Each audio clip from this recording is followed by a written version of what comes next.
So we expanded our search to historic 6A, the Old Kings Highway on the Cape, which runs the whole north shore of the Cape. And it's the oldest and the biggest historic district in the US. Wow. And so that really attracted Angelo. And approximately 8 months into the search, Carol reached out to us and said, I have a listing for you, and I think this is the one.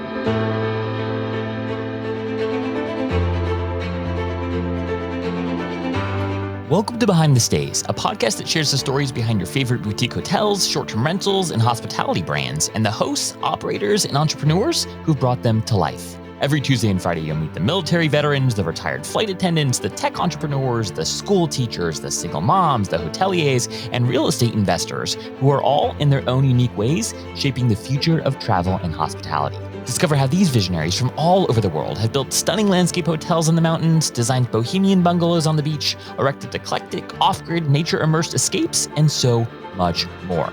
Behind the Stays is brought to you by Journey, a first-of-its-kind loyalty program that brings together an alliance of the world's top independently owned and operated stays and allows travelers to earn points and perks on boutique hotels, vacation rentals, tree houses, ski chalets, glamping experiences, and so much more. And I'm your host, Zach Boozy-Cruz, head of the Journey Alliance. All right, friends, without further ado, enjoy the show.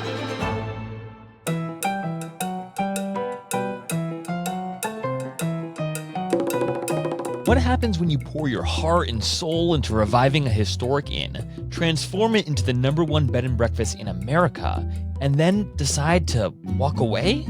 In this episode, Marco DiDomizio, co-owner of the Candleberry Inn, shares his incredible journey from leaving a successful corporate career in New York City to transforming a hidden gem on Cape Cod into a TripAdvisor and Travel and Leisure award-winning destination.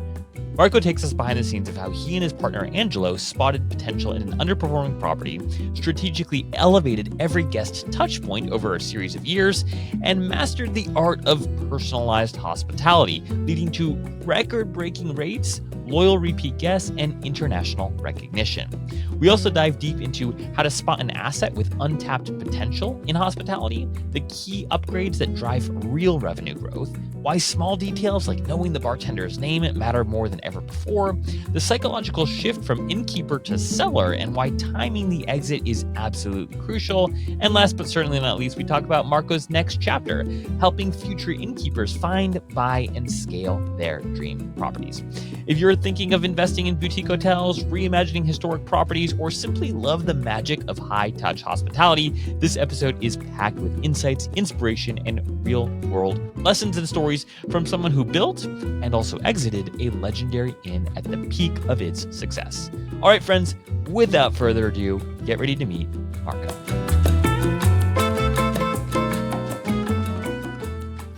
All right, Marco, we are live. Welcome to the show. How are you doing today, sir? Doing great, thanks. How are you doing? I'm doing well. I'm super excited to be chatting with you because I feel like, Marco, you're in this like fun state in life. You have spent the last several years pouring your heart, your soul, your blood, your sweat, your tears into Candleberry Inn, but you recently just sold the inn, and you must be sort of like, there must be like a lot of emotion, quite frankly, that you're dealing with now. But how are you doing? How are you feeling like in this moment? So all of those emotions, very bittersweet, because we did put so much into it, and there were so many friendships that we made along the way, unexpectedly, because you go into this business venture and you think it's going to be business, but then you make these relationships over the course of a decade, and they become friends. So it's these unexpected friendships that have developed that we treasure, and as this transition has happened, reaching out to them, and it's almost like you're breaking up with your boyfriend or girlfriend. It's almost like, what do you mean? What do you mean you don't love me anymore? I'm like, I totally love you. It's just time, for something else. So, it's bittersweet, but it's really important to know when it's time to go as well. And, the going out on top with the amazing accolades, the TripAdvisor awards, we never thought we'd get #1 ever. And to have it consistently happen for 3 years in a row, we're just amazed. And then Travel and Leisure #1 in last year, and meeting the editor-in-chief and being at their awards at the Plaza Hotel. I never thought I'd be doing anything like that. So it was just really amazing experiences, amazing people we met along the way, as far as industry Yeah. partners as well. So just great, crazy, wonderful, all of those emotions. I can't imagine. And I've sold like a couple of small companies myself, and so I have a little bit of that of experience with the feeling, right, of like letting control of your baby, right? And Yes. there are so many emotions involved, and but right, I mean, I think it's wildly different what you guys have done, where you've really sort of poured so much of yourselves into making this in, to your point, the number one in America, voted by multiple people multiple times. I mean, this is truly impressive. And actually, I want to hear a little bit about the story here. So you did not, I don't imagine, anyways. I don't think you grew up expecting to be an inn owner, right? So how does one go from not intending to be an inn owner to not just owning an inn, but owning the number one inn in America? What's the story there? It's an interesting story. So both my partner and I, Angelo, had corporate jobs in New York City. He was in architecture, and the last decade before we owned the inn, he was practicing classical design and traditional design and restorations. Okay. And my background was in finance, and I worked for some marketing agencies in the city in a finance and operations capacity. We never thought we would be doing this. We always visited Cape Cod for vacation, and Angelo, with his interest in traditional homes, always wanted to stay in old B&Bs. And our journey started in Provincetown because there's many big Victorians up there. So we would stay at different ones every time just to experience the architecture because it inspired him for his work. During that time, we started noticing the operations and saying, we could do this. Hmm. I could do that. I could do that better. I'd never do that, that sort of thing. And it took a few years. We looked into a couple of properties, got scared away because we saw how the living quarters were. And we're like, oh, I can't live that. I'm already living in a very small apartment in New York City. We're not going Yeah. to be living in a basement somewhere. This is not Yeah. happening. Yeah. So along that journey, then we started asking some of the owners, some of the innkeepers, what did you do before? How did you get into this? And how was your transition? And there was one particular couple that recommended we join the association, the National Association of Innkeepers at the time. Okay. And we joined, and then I started looking for resources. I said, all right, I joined this. What do I get out of it? What are the member benefits? And there was a consultant who was a former innkeeper who then became like a broker nationally for hospitality and was teaching weekend immersive innkeeping seminars and hospitality seminars. Wow. So we signed up for that. It actually serendipitously was at the Candleberry Inn before we owned it. So we got No to meet the way. previous No owner. way. So it was there. Wow. And we spent a weekend with her and her husband, immersive, covering every possible topic from how you answer a phone to marketing to food to rooms to beds, all of that. How you do a check-in, not making it too long because the people probably have to use a bathroom when they're arriving. So really learning how to read the room. And prior to that, Angelo and I were kicking it around for a couple of years, and so that question of what's next kept coming up. We knew that we didn't want to be doing the same jobs 5 or 10 years from then. Yeah. We liked what we were doing. We were doing well, but we also knew, like, this isn't it. I need, what is our next chapter? And Yeah. here we are 10 years later. I'm still in touch with my former boss from New York City. He's been to the inn visiting with his family.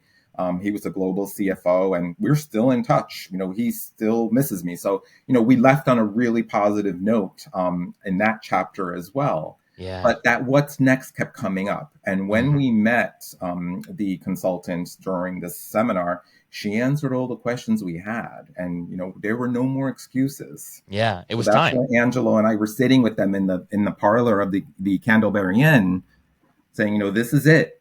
It's now or never. So then we signed up with them to be clients, and we started visiting the Cape, visiting properties. And, the different ones we saw weren't quite right. What was not in a great area, or what didn't have the right owner's quarters, what needed too much work. And again, Angelo, with his historic background, it needed to be a property that was historically significant. Mm, mm. And there wasn't too much. And so we started looking with Carol, that's our consultant's name, and there wasn't too much for sale in Provincetown.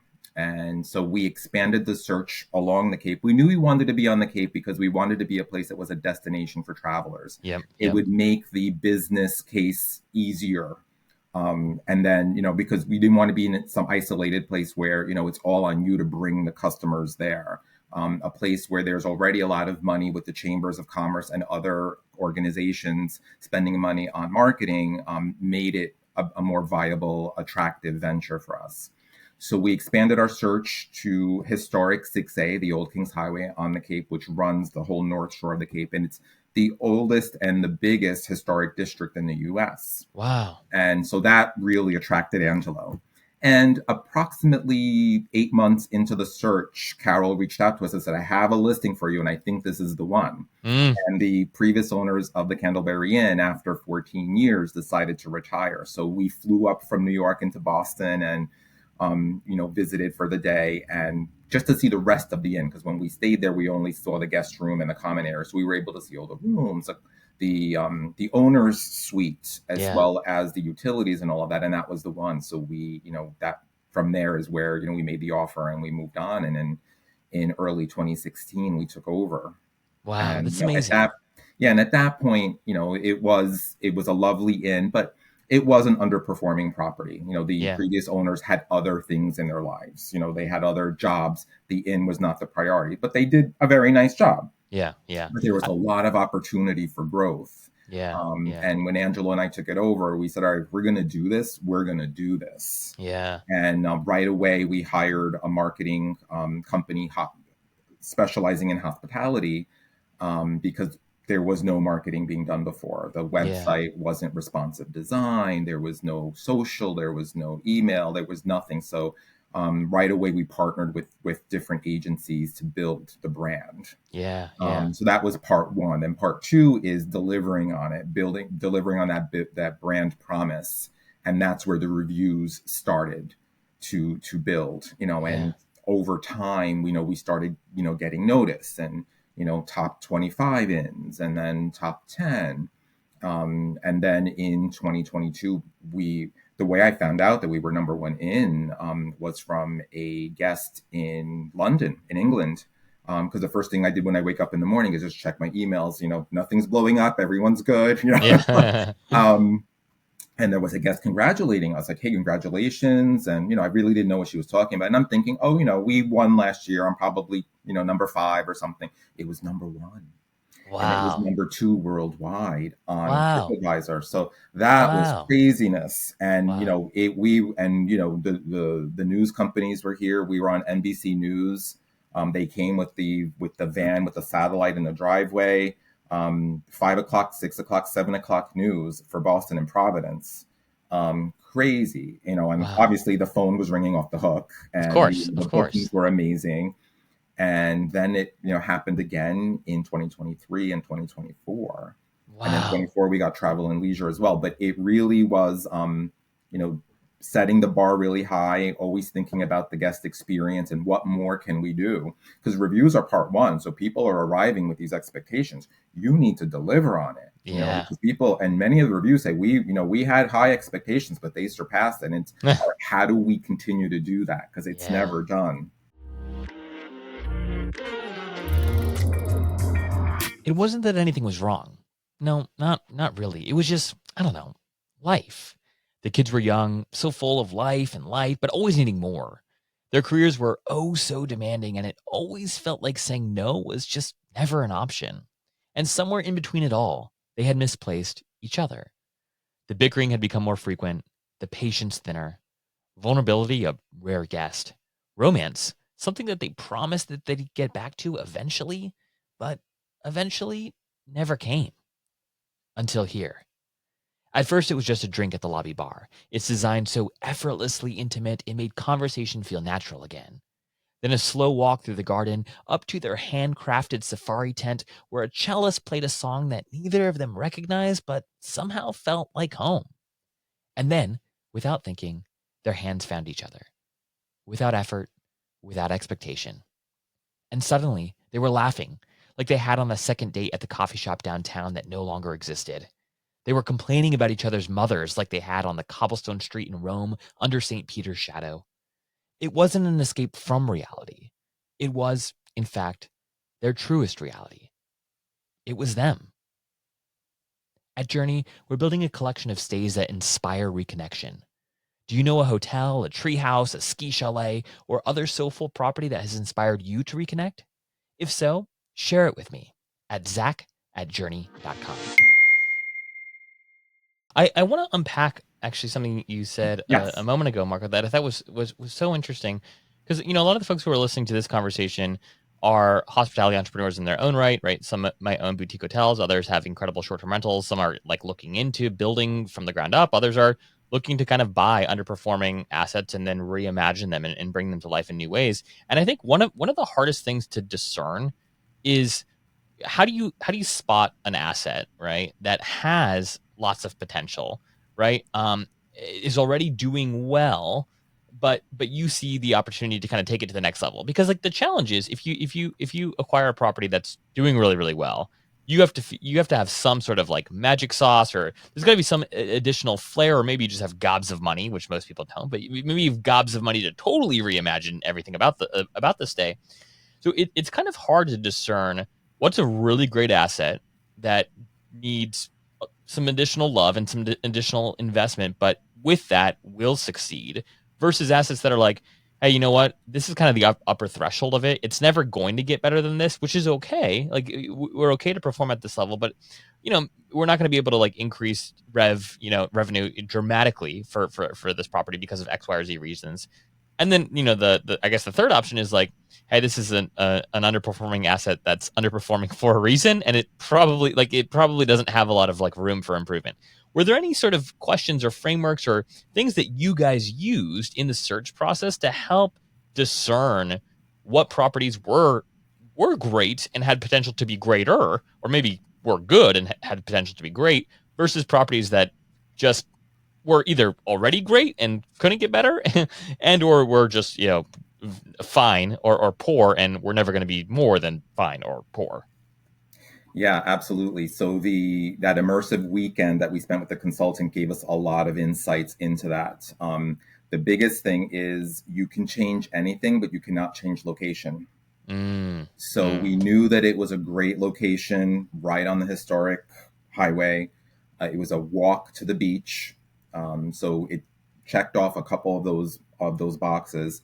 And then the rest is us imagining it, us having the vision mm, and knowing, what we wanted to do. And it was also something that was happening where the traveler was also changing. mm. And this is something where like the big box hotels can't do, that personalized experience. Yeah. And throughout the journey, I learned and evolved and honed the whole concept of the personal guest. I loved that. The guest wants to be seen, and how do we become their problem solver? How do we Mm, solve their problem? Meaning they're coming for an anniversary or a honeymoon or whatever, and how do we help them make it the best we can? So those ideas are what sparked us to elevate all the different aspects of the experience. The infrastructure, so the rooms needed upgrades, so we spent time there.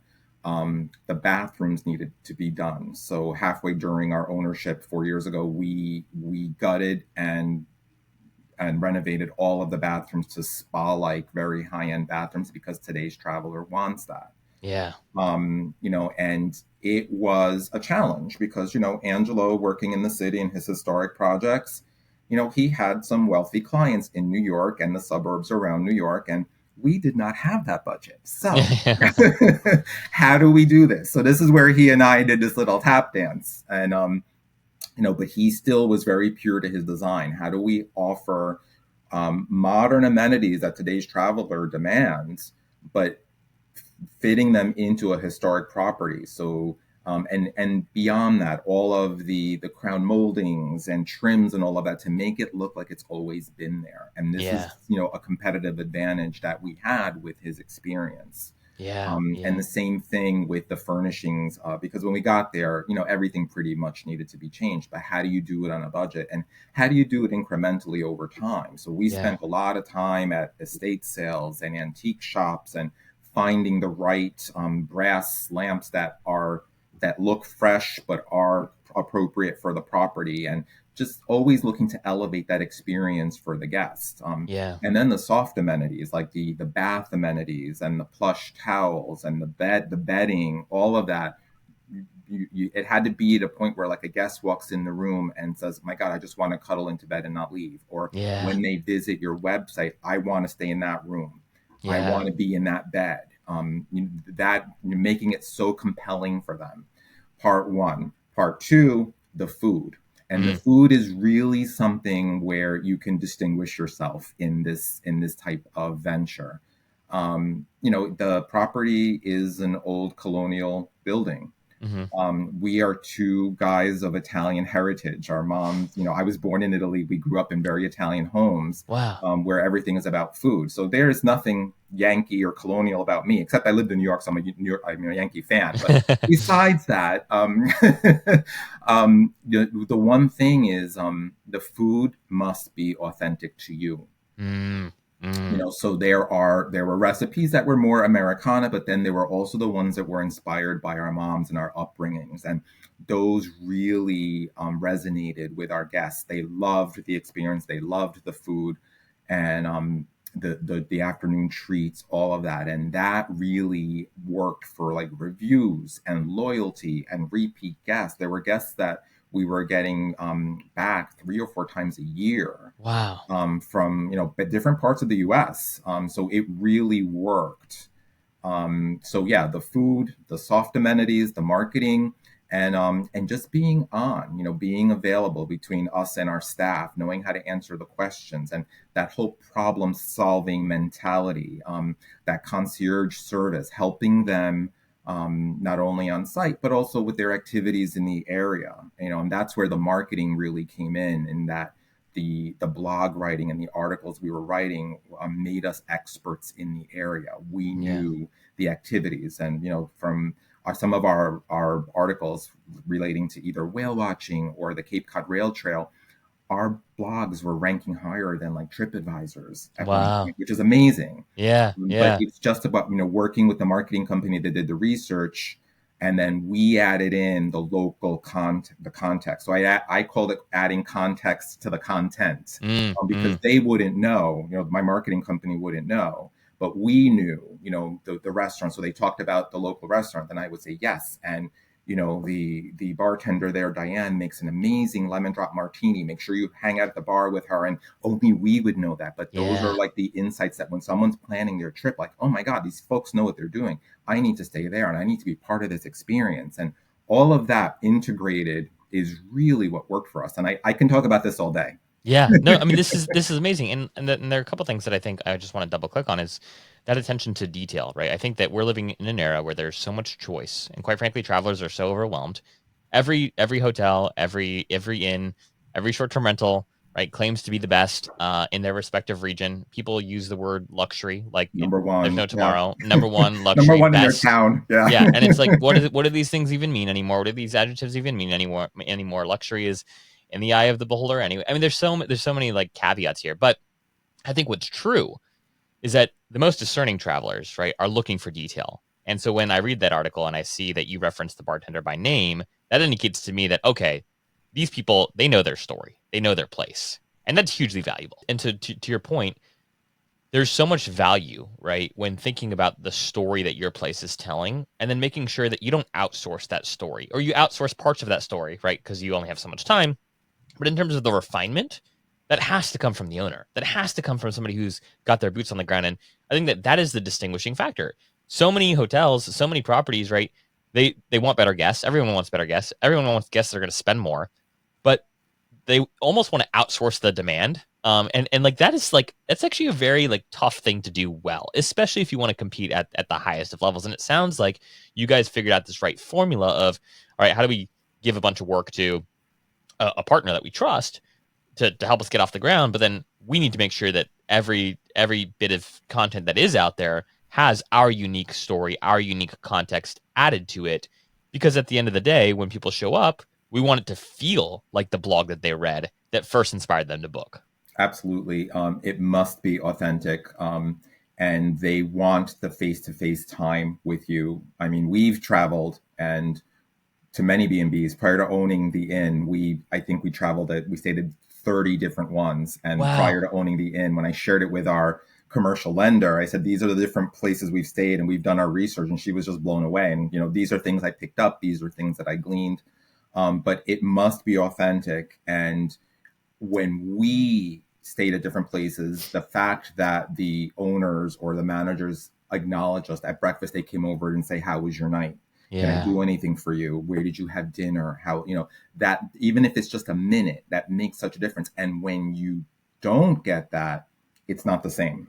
Yeah. And Yeah. what we tell, and now in my new role, along the way, I've always told people, the breakfast at a bed and breakfast at an inn, the breakfast time is when you're on. You don't Mm, want to miss that. That is mm, when you're on because your guests are captive. They are in your dining room. The rest of the day, let them, they come and go. They take excursions. They go to the beach. They do whatever. If you see them and you spend time with them, that's okay. But breakfast is your time to be mm. on. That's when Yeah. you make that connection. And, so if you're doing it as a couple, make sure one of you is out there or hire a chef to do some of the cooking and you're out front. We had an amazing assistant innkeeper that, we developed over the years who also, had a degree in hospitality and guests loved her. And, Wow. we call her our adoptive daughter, so, but you need people who have that same passion. The Mm, passion has to be there. If you don't have a passion for food or the details, the amenities, for cleaning, like that was one of the things that, my assistant innkeeper and I we rolled out this whole quality assurance program after the housekeepers did the rooms where we would go in and go through every drawer, check yeah. every bed, under the bed, every little detail, every light switch to make sure there wasn't any smudges, everything, Wow. to make sure that the guest felt like no one was ever in that room before them. Wow. Wow. That's amazing. I want to ask you a question about how to prioritize the the upgrades that you all made to the place, because I think that's really hard for folks to figure out, right? If Yeah. you, especially depending on the quality of the property, Yep. it's challenging if a lot of different things need work. Where do you start? Where did you guys start, and do you think it was the right place to start? Yeah, it's a really good question. And, again, my consultant who was with us, she was on Cape and she was sort of my mentor throughout this journey. And she had run a successful inn from the 1990s through the early 2000s before she started her consultancy. She was the first inn on Cape Cod to have a website. Everyone thought she was crazy. So that's Wow. just to go, so she was sort of like cheering us on along the way. It's important to have that kind of trusted partner along the way to help you prioritize because you are sort of immersed, you're buried in the beginning. Yeah. But the first things we did were immediate, were like the linens, the soft amenities, because those are affordable. The Yep. beds, mattresses, bedding, bath, toiletries, and the food.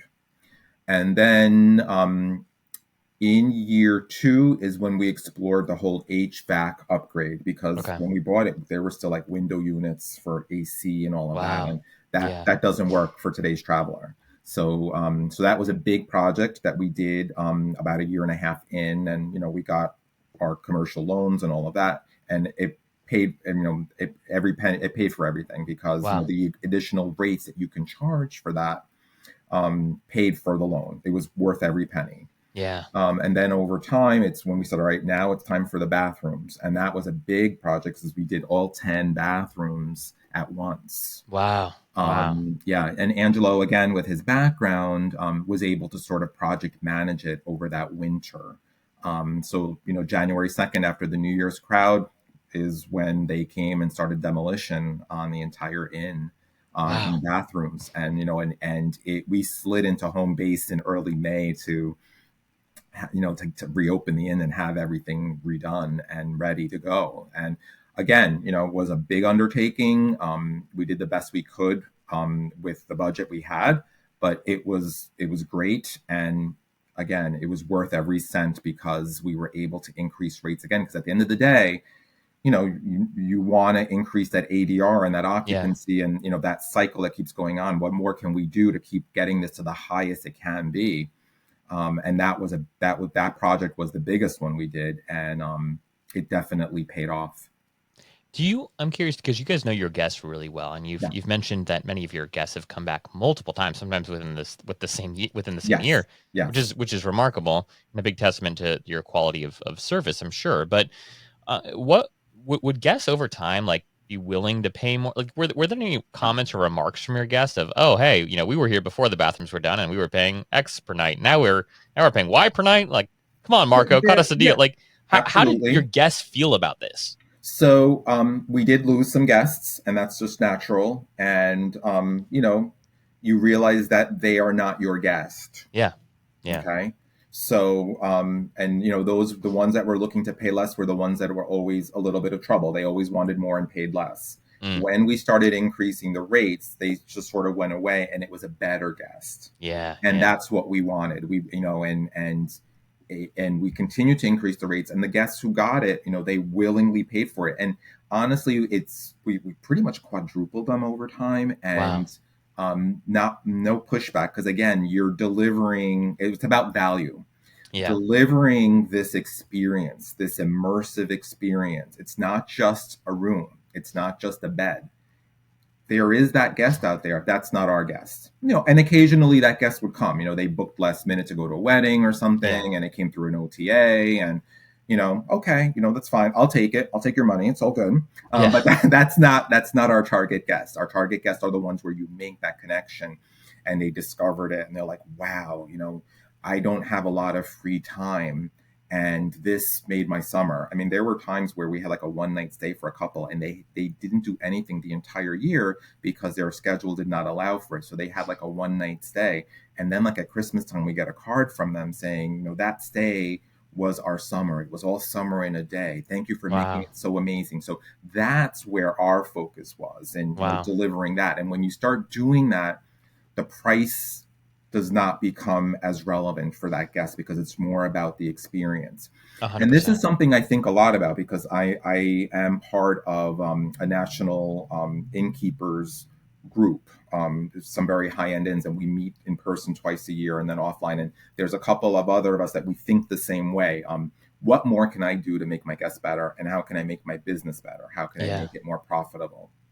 Yeah. And so we're always thinking of different ways to add the value, so that when the prices do go up, the guest is saying, okay, it went up, but I got this, this, this, and this, and it was worth every penny, and they're not feeling like they were gouged. Yeah. So very sensitive to that. Yeah. I think I was telling you, Marco, on our first chat a couple weeks ago, that like the best short-term rental I've ever stayed at was in Boothbay Harbor, Maine. And my listeners are going to be so tired of me referencing Susie, who's the best, host we've ever had. And she's got this beautiful little French cottage in Boothbay Harbor, Maine. And we've gone back, I guess 4 times now, because we love Susie. We've got her and her husband Neil. They live on site on property, but they've got their own house, and they've got their guest house, which they rent out. And I kept telling her, I was like, Susie, your prices are like way too low. And she's like, what? No, like it's a small place. I was like, you don't understand. Every time we come back, you've updated something crazy. Like there's like a new stove. Like there's like a laundry room now. There's like all these different things. And your level of service just keeps going up. And she's like, you think people would pay more? I couldn't take it. I was like, Susie, let's do a test. Right. And so I told her, I was like, for this particular month, just increase your rates by 50% and see what happens. And she was like, no, again. So we agreed to like 30%. And like literally she did it. And then within 2 weeks, like that entire month was booked. And she was like stunned. She was like, what? And I was like, Susie, you are living in your own little world where you think this is the kind of hospitality that everyone gives, because that's just true to who you are. it's not the hospitality that everyone gives. So you have a very, very special thing here. And guess what? People are willing to pay for special.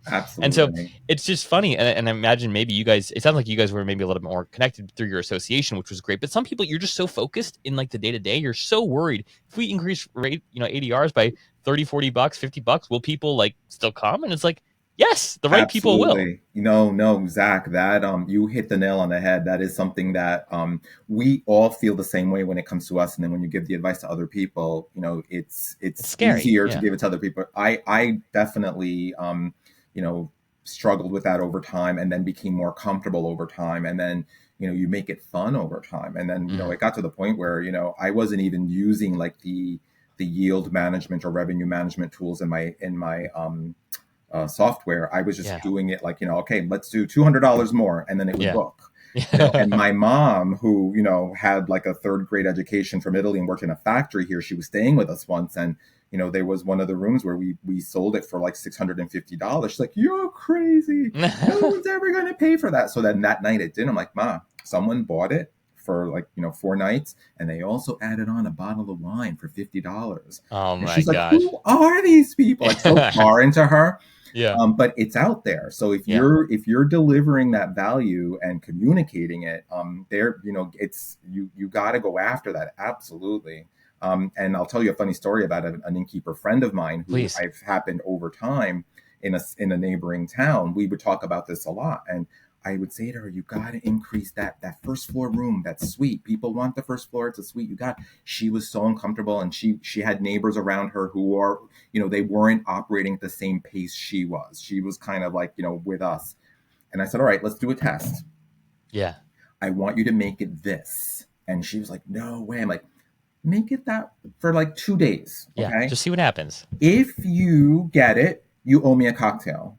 Mm. Okay. So Zach, she owed me 2 cocktails because That's so she amazing. still owes me one because we met for one of them, and she, we got one martini out of it, but she was just blown away. And I'm like, and so I love that test and learn type stuff. And it's so great. And Yeah. it helps you become more confident in the value you're delivering. Yeah. Yeah. Speaking of sort of just value you're delivering and getting recognized for that value, the awards that you received, I think there's two camps. There are people that like pay attention to these things, and then there are people that stumble upon them once they're already aware of your brand, and they're like, oh, like, and the social proof of the number one in according to TripAdvisor and according to Travel and Leisure. Those things kind of just helps build trust and convince me to book. Others that they're coming to you because they heard that you were number one, right? There are those two camps Yes. from the guest side. I think from the operator side, there's this question about just like, are those things just vanity metrics? Do they actually move the needle from like a business perspective? What has been like the outcome from a business perspective beyond like the incredible recognition? Oh, How have these awards, if at all, actually affected like the bottom line? absolutely. No, they definitely do drive it. And when we go to our conferences, you always hear like the analytics sessions. Oh, TripAdvisor's dead. It's all about Google. It says, okay, I'm not going to argue with you, but for me, Yeah. it's worked. So Yeah. Yeah. for me, when that award comes out, and it's usually like in May, if anyone ever were to question it, just look at the bookings, look at the cash receipts for that month for the Yeah. advance book, the deposits, because absolutely it's driven it. And then that customer is mine to keep. Okay. Because you've driven it, you've won them over once they stayed their first day, and then they're booking the next trip even before they leave. Like Yeah. they're there before they check out. Okay, I want to book in 6 months, I want this room, or next year I want this same room, this same date. I want to book it now. So that's definitely been a vehicle to get new guests, and Yeah. then it was ours to win them over and keep them. So it's been an amazing vehicle for us. Wow. It's driven top line.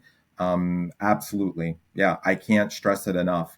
It's also important to know how to work it. Yeah. Getting the PR, getting the media companies there, sharing it in social media, sharing it in e-blasts on your website. So all of that, all the SEO that goes with it, it's important to amplify as well. Yeah. No, and I think that's like an incredible point because it's one thing again to be on TripAdvisor. It's another thing to have your local news covering it, right? Yeah, And that the cred, the social credit that gives you guys, even within the local community, right? It's yes, something for the local community to be proud of. That hey, absolutely, our inn, right, one best inn in America, and they're going to tell absolutely. word of mouth. They'll tell their friends about it, right? It's Yeah. remarkable, especially in an environment that's as competitive as as Cape Cod is. Yeah, it is. And the smart innkeepers that we've become friends with over the years, like they thank us, like you put us on the map. Because Yeah, and then they've gotten our overflow because they're always like, please, have us on your list because we don't have availability. We're coming, the guests are coming on certain dates, where yeah, can we stay? So I had a very short list of, 3 to 4 properties that were within, let's say, a 5 to 10 mile radius that I would refer them to because yeah, that's my reputation too when I'm giving a referral. If it wasn't good, exactly, then that reflects on me. 100%. So the smart property owners, aligned with us. Then there are others that they just want to operate the way they were, and that's good. Yeah. Yep, yeah. To each his own. It's life. It's every Yeah. business you're in. So you guys pour so much of your time into kind of reimagining Candleberry Inn. Talk to us about the decision to sell. Like where did that idea, like at what point in time did you feel like it was time? When did you start thinking about it? And then I do think, a lot of the folks who are listening to this conversation today are either in a place where they're thinking about an exit and or their intention is, hey, I'm going to go do this work. I'm going to revive this old motel, or I'm going to build these, 6 beautiful glass cabins in the woods. And but at some point, right, I do want a return, especially for folks that are taking on investment capital to like go and build their little micro resorts, right? So walk us through sort of when you came to that realization, how you knew it was time, and was there anything about the process that was surprising to you, positive or negative, that you would just encourage folks to be aware of and or think through as they approach this sort of decision? Absolutely. Yeah. So, really good question. And it kind of went back to that next chapter. So, like Mm, when we were sort of done with corporate, what is next? That what's next question was coming up over the last few years. Like, how long are we going to be number one? How long? A lot of pressure to keep it up. So, what is yeah. next? So, we sort of have like a plan A, B, C, and D. You're going to laugh. So, plan A was to purchase a neighboring property Mm, so that we could scale it a little bit. It would allow me a little more revenue to hire some more full-time staffs to alleviate Angelo and myself a little bit. And we pursued that. It didn't work out. yeah. But in the process of that is where we had the inn appraised, and Mm, it appraised higher than we thought it was. And we're like, mm, okay, so this is an opportunity here. Plan C was to sell it and buy a bigger property, and yeah. plan D was to build on the Mm, property. So all of these things were sort of happening at the same time. Over the years of ownership, I also started working with our consultant mm, because she wanted someone on the inside to help transition new buyers as she sold inns around the Cape and around the world. She wanted someone to help with them. And, Marco's been through that. He can yeah. help you on day one on, what you need to do. He's been in your shoes. He can help you with this. In that time, I also got my licensing for real estate. I was a licensed salesperson with her, and then I got my brokerage as well. So over time, there was always this invitation from her to join her full time. Mm, So that yeah. was also like another plan, and that's the one I ultimately decided to go with because when the appraisal happened, and I spoke with her, I said, this is what we're coming in at, and she says, I think I have a buyer for you. Wow. And so it was full time, a full price offer, and that's when Angelo and I looked at each other. What do you think? Yeah. And Yeah. again, going out at the height, all of the awards and all of that, and the revenue was amazing, and it kind of was serendipitous. It worked out that Yeah. it was everything we wanted it to be, and now I'm able to pursue this next chapter with her together, and it's a Yeah. lot of fun. Yeah. That's amazing. I mean, I love how you explored all these options too, because I think that, you didn't make a decision out of desperation, right? Like I think that like what's challenging is if you're just done, you're so exhausted, right? And And you're that just like, happens in this yeah, industry. I'm sure burnout is huge. Yeah, Yeah. Yeah. they're long And days. yeah, I can't. Yeah. And so to be able to be in a position where you could pursue lots of options. Hey, do we expand the brand? Do we double down? Right? Do we build something new? Do we launch a sister brand? Right? All those sorts of conversations, and then to arrive at like a almost like, again, the serendipitous, as Yeah. you put it, moment where you're like, wow, this came in higher than we thought. Like this must be a sign, right? And Yes. to your point, going out on a high note is actually a lot harder, I think, than most people realize. Most people, right? If you sell, oftentimes, right, like it's because either you're done, you're just burnt out, right, and or the business is like not quite doing as well as you'd like it to do, and or it's Absolutely. going to require a lot of investment from you to take it to that next level. Right. And And that's people, something we do a lot of in exactly, our agency. Yeah. exactly. I'm sure. And so to be able to come to this decision, seemingly peacefully, while not undermining how hard of a decision Yeah. it was, Yeah. sounds rewarding. Yeah. And one of the first things I learned from our consultant Carol was your property is for sale the day you buy it. So Yeah. your decisions and the things you do are always about how to maximize, how to optimize your ROI. What are the decisions you're making from an infrastructure and guest delivery standpoint so that your value is the highest it can be, so that you can sell it whenever that time is right. But Yeah. you always have to think in that way. You can't think, oh, this year I'm going to do this and I'll worry about the bottom line next year. Like you have to, you can do that years 1 and 2 when you're pouring everything into it to rebuild it. But when you're getting into years 3 and 4, you really need to start looking at that, because when it is for sale, the buyer's lender, they always look at the past 3 years of financials to come Yep. up with the value. So, you got to always go into, all right, what are my last 3 years look like? Yep. And it's important to have that plan and be ready. And I never thought that we'd achieve it. I'm like, oh, it's never going to be what I want it to be, and Yeah. you Yeah. always Yeah. feel that way. But yeah, it worked out amazingly. Well, what is inspiring to me about your story, Marco, is that you and Angelo sound like you're craftsmen. Like you care a lot about the attention to detail. And it's funny, I've interviewed a lot of people on this podcast, and there's just a stark difference between people who I consider to be craftspeople, and versus people who are investors, right? And obviously, like you are both technically, Yeah, but there's a difference, right? In terms of how you think about approaching the asset, how you think about delivering the hospitality. And from my vantage point, this is total anecdotal evidence, but from having recorded over 250 episodes and talking to folks, the craftspeople, right?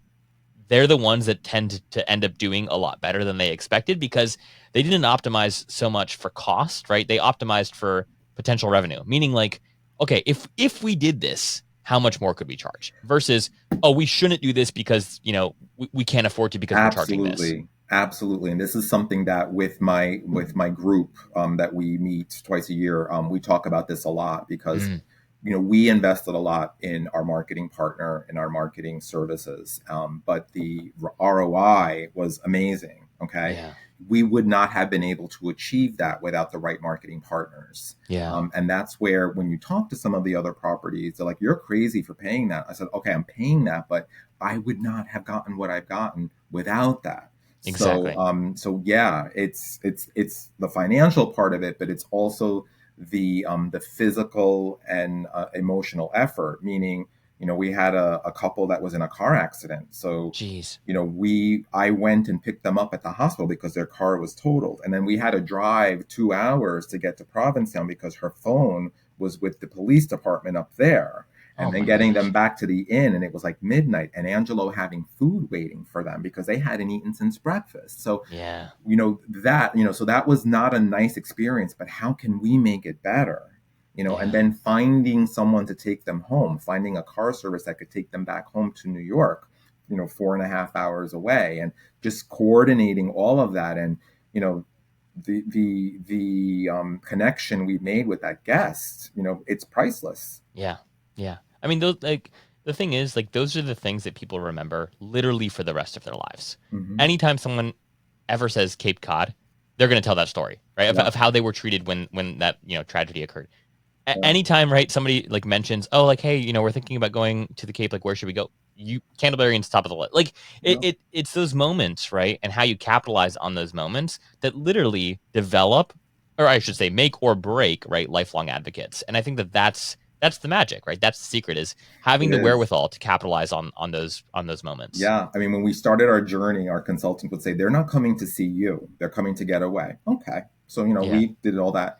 And then over time, I said, no offense, but, they say to us, we used to say we're going down to the Cape. Now we say we're going to see Marco and Angelo, Yeah. is what they say, so it evolved into that, which is wonderful.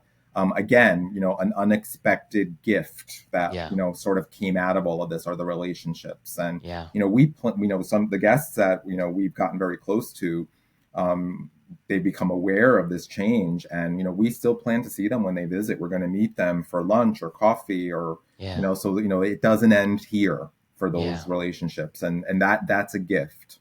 Yeah. That's huge.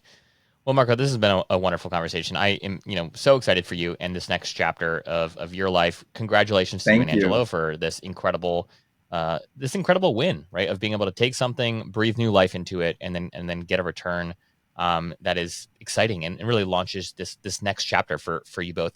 Speaking of next chapters, right? For folks who are listening to this, who might want to know, hey, what's next? You've referenced this association that you're a part of. You've referenced some of this consulting work that you're now doing. Just give us, as we sign off here, like a little bit of a sneak peek into what that actually means, and if folks are looking to maybe find their own Candleberry Inn, how would they go about doing so? Absolutely, yeah. So the name of the organization that my previous broker, who's now my partner, is called Inn Advisors, Okay. and we provide advisory service in hospitality, mostly small hospitality. We would say probably 40 rooms or less is kind of our sweet spot. So B&Bs and inns, and we help with every stage of an owner's life cycle. So from when you're aspiring and thinking about it, we help you vet that process.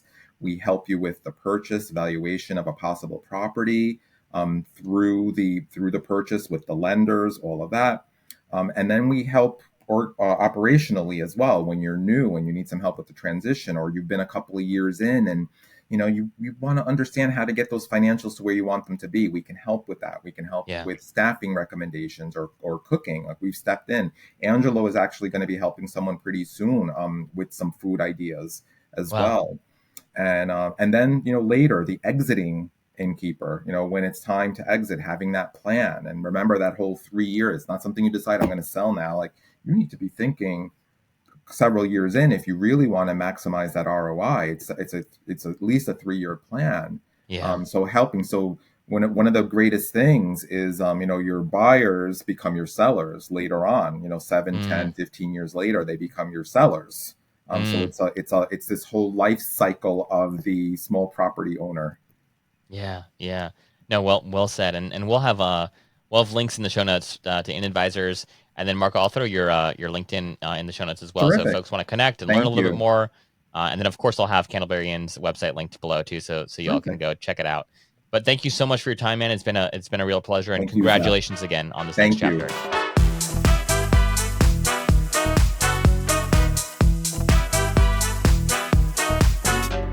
Hey friends, thanks for joining us for this episode of Behind the Stays. I'd love to know what you thought of the episode. Feel free to shoot me a DM on Instagram at Behind the Stays, or send me an email at zach@joinjourney.com. If this is your first time tuning in, it's a pleasure to have you, and we hope to have you back again soon.